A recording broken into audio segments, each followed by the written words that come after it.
Howdy and welcome. Today I'm trying something new. Let's roll.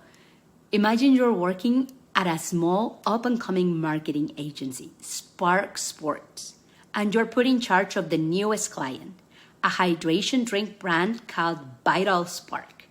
They're not one of the big players like Gatorade or Powerade, so their goal is to stand out in a way that feels real and connected to a community. Not just plastering their logo everywhere. You have to figure out how to help Vital Spark build its brand without getting lost in what we call sponsorship clutter, where so many brands are throwing their names around that no one stands out anymore.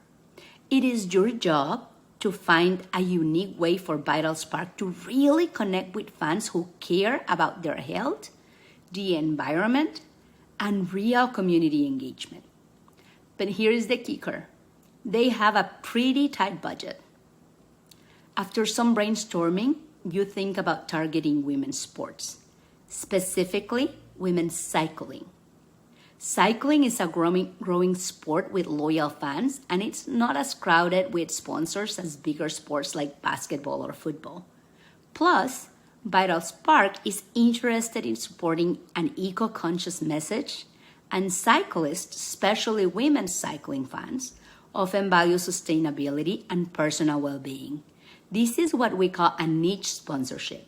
It's aimed at a specific, smaller audience, but one that could be super engaged and loyal.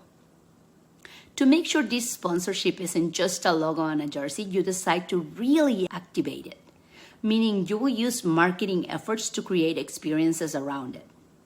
You come up with an idea for an interactive campaign. Fans could join a Vital Spark cycling challenge on social media. They will log their rides through a fitness app and post about their progress on Instagram or TikTok with a special hashtag. This will build a community where fans cheer each other on and interact with the brand in a meaningful way.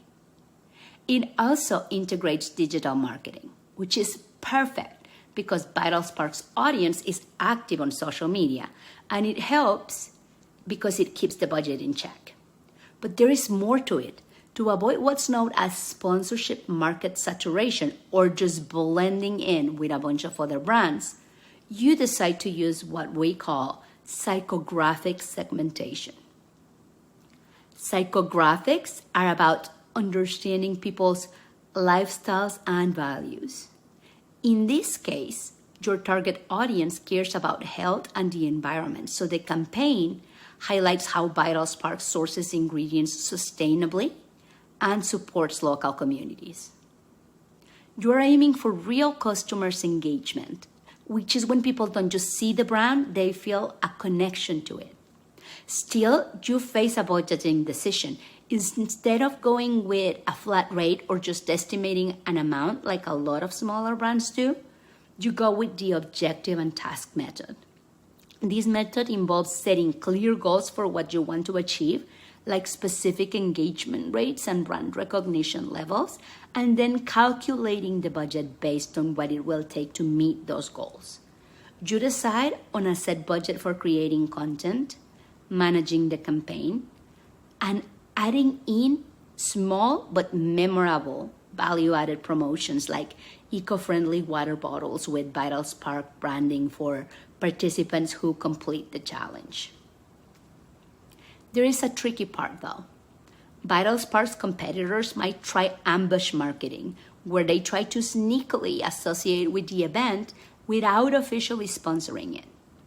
While ambush marketing can sometimes create buzz, you advise against it, thinking it could clash with Vital Spark's values of authenticity and honesty.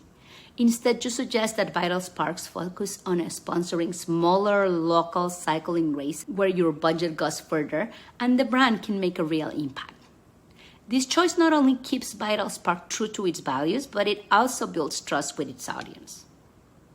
As the campaign goes live, you keep an eye on consumer recognition and brand engagement. Fans start joining the cycling challenge, tagging Vital Spark in their posts, and sharing their rides and stories about how they stay hydrated and healthy. The campaign helps Vital Spark feel like it's not just selling a product, but also encouraging a lifestyle that their audience already loves.